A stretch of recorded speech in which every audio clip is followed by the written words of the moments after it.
This is Phil Bell from the Center for Transportation Advancement, and welcome back to our video op-ed series. Today, I'm talking about the Railway Safety Act. Now, back in 2023, the Railway Safety Act was put forth by now Vice President J.D. Vance in response to the East Palestine rail disaster.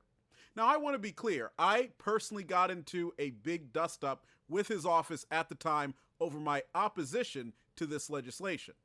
Now, I believe that Mr. Vance was very, very reasonable in wanting to do something in the aftermath of that occurrence.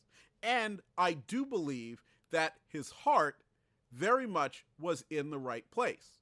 However, the legislation suffered from a variety of faults, most notably the desire to impose a two-man crew mandate on Class 1 railroads. And this is problematic for a variety of reasons. First of all, it only applied to Class 1 railroads.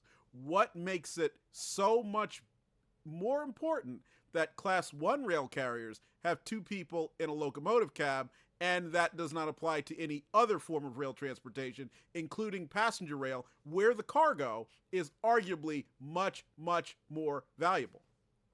But secondly, I want to really talk about the issue of railroad labor in particular and labor costs in general.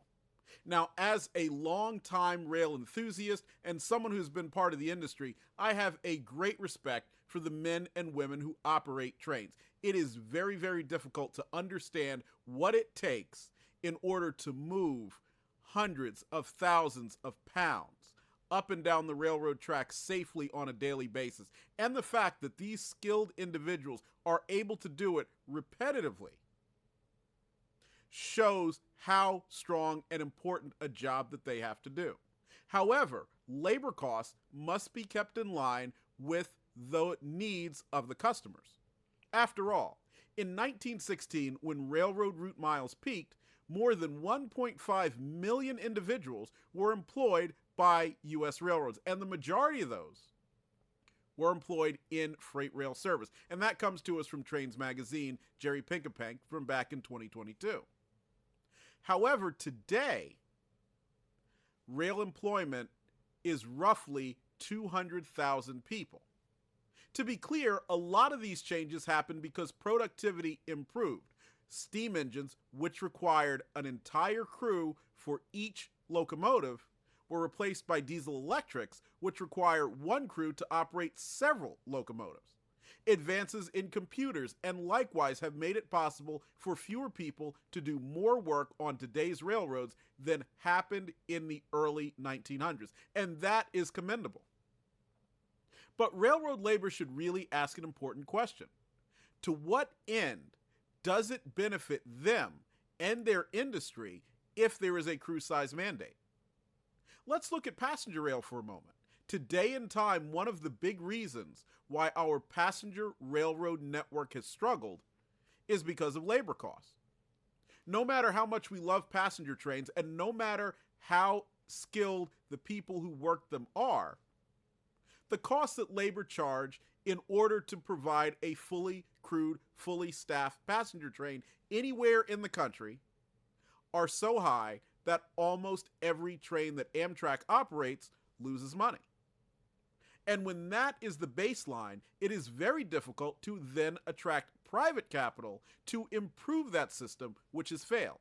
That translates to thousands of jobs that could be going to rail labor if there were greater flexibility on rates of pay and crew sizes. What would then happen if the same hammer were then applied to our prosperous private freight rail network?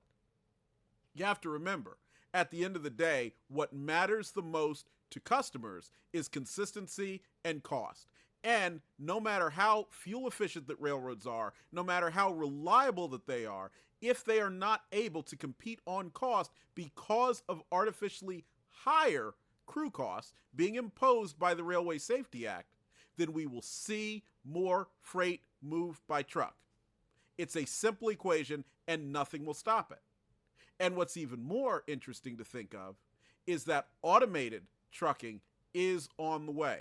All of the advancements in AI and robotics and autonomous vehicles are now coming to a head. And we will soon see those semi-trucks on the highway with us having no one in the cab whatsoever. Railroads must not be handicapped and must not be left behind.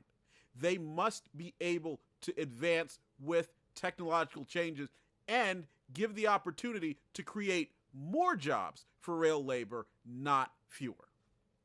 So, I renew my opposition to the Railway Safety Act in the form that it has been created, and I hope the Congress will see fit to not pass this legislation either by itself or as part of a larger measure.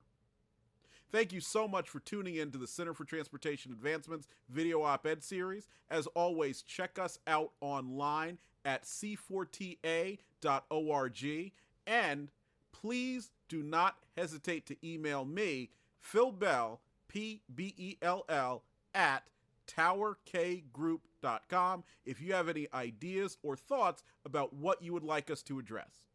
Thanks again, and we will see you down the line.